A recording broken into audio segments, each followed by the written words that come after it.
Hello बच्चों, कैसे हैं आप सब। आज हम पढ़ेंगे जनरल ऑर्गेनिक केमिस्ट्री, जिसे शॉर्ट में हम जीओसी बोलते हैं। ठीक है, जीओसी ऑर्गेनिक केमिस्ट्री का गेटवे है। जैसे ही आप ऑर्गेनिक केमिस्ट्री में एंटर करोगे, आपको ये पढ़ना बहुत ज़रूरी है।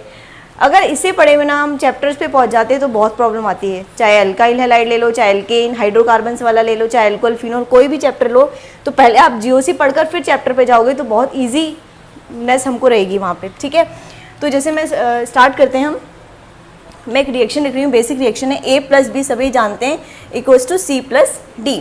ठीक है, ये दोनों क्या है, रिएक्टेंट। ये दोनों आपस में रिएक्ट कर रहे हैं, इसलिए इनको बोला रिएक्टेंट। दोनों आपस में रिएक्ट करके क्या बना रहे हैं, प्रोडक्ट बना रहे हैं। सब जानते हैं ये क्या होते हैं, रिएक्टेंट। दोनों रिएक्ट कर रहे हैं, इसलिए बोला इसको रिएक्टेंट। ठीक है, ठीक है। अब देखिए ये रिएक्टेंट जो भी है हमारे, there are 2 type of reactant. ठीक है, there are 2 type of reactant. First one is substrate and other one is reagent। ठीक है, देखिए सबस्ट्रेट और रिएजेंट में क्या डिफरेंस है दोनों में। जब ये दोनों आपस में रिएक्ट करेंगे तो हो सकता है कि दोनों को रिएक्ट करने के लिए या तो B A पर अटैक करे या A किस पर अटैक करे, B पर अटैक करे। सपोज मैंने A लिया है और मैं B का अटैक करवा रही हूं इसके ऊपर। ठीक है, तो इस टाइम ये जो A है वो कहलाएगा हमारा सबस्ट्रेट। क्या कहलाएगा, सबस्ट्रेट। और जो B है वो कहलाएगा हमारा रिएजेंट। ठीक है, यानी कि हम कह सकते हैं कि जिस स्पीशीज पर अटैक होता है वो स्पीशीज हमारी सबस्ट्रेट कहलाती है, और जो स्पीशीज अटैक करती है वो स्पीशीज हमारी क्या कहलाती है, रिएजेंट कहलाती है। ठीक है, यानी कि हम कह सकते हैं कि species at which reagent attack, यानी कि ऐसी स्पीशीज जिस पर reagent हमारा क्या करता है, अटैक करता है। ऐसी स्पीशीज जिस पर reagent अटैक करता है। और reagent के लिए हम क्या कह सकते हैं कि अटैकिंग स्पीशीज। क्या है reagent, attacking species, attacking species है। ठीक है, ये तो एक डिफरेंस हुआ। दूसरा बेसिक डिफरेंस है दोनों के बीच में कि जो हमारा सबस्ट्रेट होगा वो always and always organic compound होगा। कैसा कंपाउंड होगा, ऑर्गेनिक कंपाउंड होगा, always and always organic compound. ठीक है, यानी कि हमेशा ऑर्गेनिक होगा। जबकि रिएजेंट हमारा आइदर ऑर्गेनिक और इनऑर्गेनिक, यानी कि ऑर्गेनिक भी हो सकता है और इनऑर्गेनिक भी हो सकता है। ठीक है, जबकि सबस्ट्रेट हमारा ऑलवेज ऑर्गेनिक कंपाउंड होगा, जबकि रिएजेंट और इधर ऑर्गेनिक भी हो सकता है, इनऑर्गेनिक भी हो सकता है। ठीक है, अब जो लोग जानते हैं ऑर्गेनिक कंपाउंड इनऑर्गेनिक कंपाउंड वो ठीक है, लेकिन जो इनिशिएटर है, जो स्टार्ट कर रहे हैं, मैं एक बार बता देती हूँ उनके लिए ऑर्गेनिक कंपाउंड और इनऑर्गेनिक में क्या डिफरेंस है।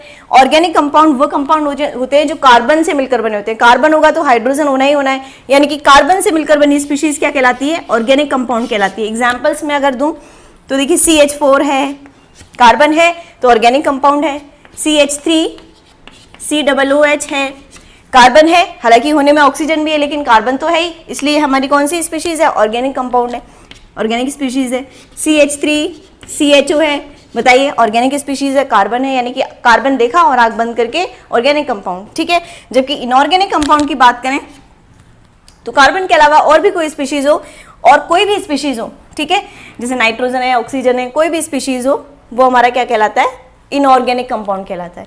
जैसे मैं कहूँ NH3 अमोनिया, कौन सा कंपाउंड है, ऑर्गेनिक है कि इनऑर्गेनिक है, तो इनऑर्गेनिक है क्योंकि इसमें कार्बन नहीं है। ठीक है, और देखिए अपना HBr है, H2SO4 है, जिसे लैब में बहुत यूज़ करते हैं हम, सल्फ्यूरिक एसिड। ठीक है, ये भी इनऑर्गेनिक है, ये भी इनऑर्गेनिक कंपाउंड है क्योंकि कार्बन नहीं है इसके अंदर। तो ये मैंने बता दिया कुछ इस जो हमारी रिएक्शन है उसके बारे में कुछ बेसिक चीज़ें हैं। ठीक है, कि रिएक्टेंट कितने टाइप के होते हैं, ठीक है, कौन सा सबस्ट्रेट होता है, कौन सा रिएजेंट होता है, और ऑर्गेनिक इनऑर्गेनिक क्या है। ठीक है, अब प्रोडक्ट के बारे में हल्का सा देख लेते हैं।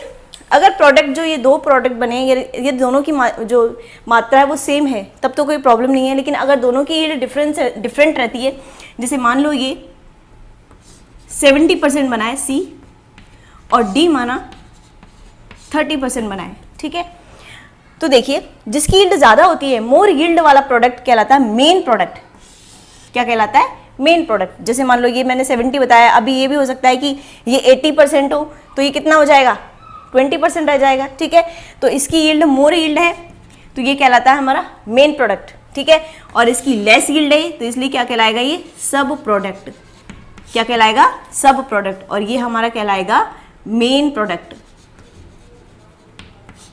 ठीक है। तो प्रोडक्ट के बारे में हो गया ये चीजें, मेन और सब प्रोडक्ट। अब हम रिएजेंट को, जो रिएजेंट क्या डेफिनेशन बताई थी मैंने उसकी, अटैकिंग स्पीशीज जो कि अटैक कर रही थी, रिएजेंट को पढ़ेंगे डिटेल से। Reagent,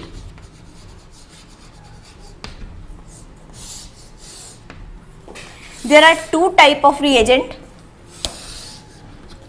first one is electrophile, जानते होंगे सब भी वैसे, तो एक बार और देख लीजिए, electrophile. And other one is nucleophile. दोनों के बीच में क्या डिफरेंस है, ठीक है। इलेक्ट्रोफाइल, जैसा कि नाम से स्पष्ट है, electro means electron and file means loving, ठीक है। यानी कि इलेक्ट्रॉन लविंग स्पीशीज। कैसी स्पीशीज, इलेक्ट्रॉन लविंग स्पीशीज हमारी क्या कहलाती है, इलेक्ट्रोफाइल, जो इलेक्ट्रॉनों को लव करती है।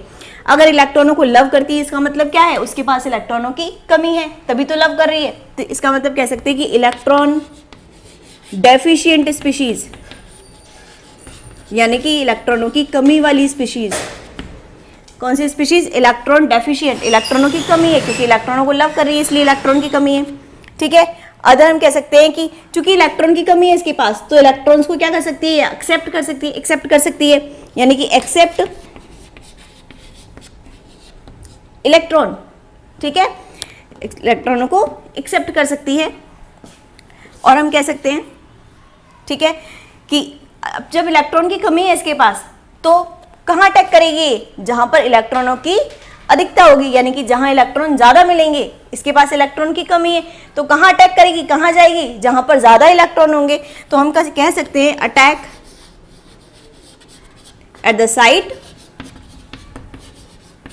at which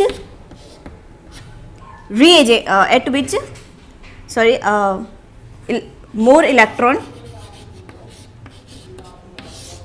ठीक है, मोर इलेक्ट्रॉन्स, यानी कि वहां अटैक करेगी जहां पर क्या होगा, बहुत सारे इलेक्ट्रॉन होंगे, ज्यादा इलेक्ट्रॉन होंगे, ठीक है। और एक लास्ट में है, दीज आर लुईस एसिड। अगर आप नहीं जानते तो मैं भी या तो इस वीडियो में, अगले वीडियो में इसका लुईस एसिड के बारे में बताऊंगी। लुईस एसिड और इलेक्ट्रोफाइल में क्या डिफरेंस है, ठीक है। लुईस एसिड और इलेक्ट्रोफाइल में क्या डिफरेंस है हम बाद में देखेंगे, पहले इसको छोड़ो, ठीक है। अब ये चीज़ें देखो कि इलेक्ट्रोफाइल क्या है, electron, electro means electron, file means loving, electron loving species, इलेक्ट्रॉनों को लव कर रही है, इसका मतलब इलेक्ट्रॉनों की इसके पास कमी है, ठीक है।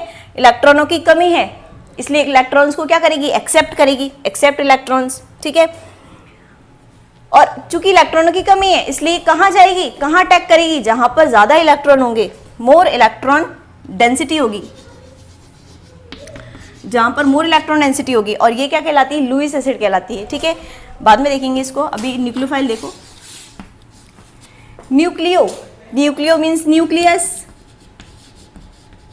एंड फाइल मीन्स अभी बताया था लविंग, ठीक है। यानी कि न्यूक्लियस लविंग स्पीशीज। कैसी स्पीशीज, न्यूक्लियस लविंग। न्यूक्लियस का मतलब होता है, न्यूक्लियस पे कौन सा चार्ज होता है बताओ आप, पॉजिटिव चार्ज होता है न्यूक्लियस पर। कौन सा चार्ज होता है जानते हैं हम, क्योंकि न्यूक्लियस में प्रोटॉन और न्यूट्रॉन रहते हैं। न्यूट्रॉन तो हमारा क्या रहता है, न्यूट्रल या उदासीन रहता है, ठीक है। प्रोटॉन पर कौन सा चार्ज है, पॉजिटिव। तो न्यूक्लियस लविंग यानी कि पॉजिटिव लविंग, ठीक है। कैसा, पॉजिटिव। ये कैसे लविंग थे, इलेक्ट्रॉन लविंग। इलेक्ट्रॉन पर कौन सा चार्ज है, माइनस, यानी कि माइनस लविंग थे ये कौन से हो गए, प्लस लविंग हो गए, ठीक है। नेक्स्ट देखिए, दोनों में डिफरेंस देख रहे हैं। ये इलेक्ट्रॉन लविंग था, वो nucleus loving. Electron deficient species थी ये, क्योंकि इलेक्ट्रॉनों को लव कर रही थी, ठीक है। अब ये किसको लव कर रही है, प्लस को, ठीक है। यानी कि इनके पास इलेक्ट्रॉन रिच स्पीशीज है। ये कैसी स्पीशीज है, इलेक्ट्रॉनों की अधिकता वाली स्पीशीज है। क्यों, क्योंकि हम जानते हैं कि ऑपोजिट चार्ज के बीच में क्या होता है, अट्रैक्शन होता है। ये किसको लव कर रही है, प्लस को, तो इनके पास माइनस ज्यादा होगा, ठीक है, तभी तो प्लस को लव कर रही है, तभी तो अट्रैक्ट हो रहा है दोनों के बीच में, यानी कि इलेक्ट्रॉन रिच स्पीशीज है। अब चूंकि इलेक्ट्रॉन रिच स्पीशीज है तो इलेक्ट्रॉनों को एक्सेप्ट तो करेगी नहीं, क्योंकि खुद के पास ही खूब सारे इलेक्ट्रॉन है, तो इलेक्ट्रॉन को क्या कर सकती है, डोनेट कर सकती है। क्या कर सकती है, डोनेट कर सकती है। जबकि हमने वहां देखा था कि वो एक्सेप्ट कर रही थी, जबकि ये क्या करती है, डोनेट करती है। ठीक है, नेक्स्ट देखिए, चूंकि इसके पास कमी थी तो कहां अटैक करती है, जहां पर इलेक्ट्रॉनों की अधिकता हो। ठीक है, मोर इलेक्ट्रॉन डेंसिटी पर अटैक करेगी, जबकि ये कहां अटैक करेगी, जहां पर इलेक्ट्रॉनों की कमी हो। ठीक है, जो साइट इलेक्ट्रॉनिकली पुअर हो, इलेक्ट्रॉनिकली पुअर हो, यानी कि जहां पर इलेक्ट्रॉन पुअर मतलब कमी, जहां पर इलेक्ट्रॉनों की कमी हो वहां पर अटैक करेगी। ठीक है, इलेक्ट्रॉनिकली पुअर तो अटैक कहां पर करेगी, जहां पर इलेक्ट्रॉनों की कमी होगी, क्योंकि उसके पास खुद के पास खूब सारे इलेक्ट्रॉन है, तो वहां अटैक करेगी जहां पर इलेक्ट्रॉनों की कमी होगी। And these are called Lewis base. ठीक है, लुईस बेस, ये क्या बोलते थे, इनको क्या बोलते थे, लुईस एसिड। ठीक है, जब हम इलेक्ट्रोफाइल एंड न्यूक्लियोफाइल का क्लासिफिकेशन पढ़ेंगे तब वहां पर मैं लुईस एसिड और इलेक्ट्रोफाइल के बीच में डिफरेंस एंड लुईस बेस और न्यूक्लियोफाइल के बीच में डिफरेंस बताऊंगी। ठीक है, तो ये समझ में आ गया यहाँ तक।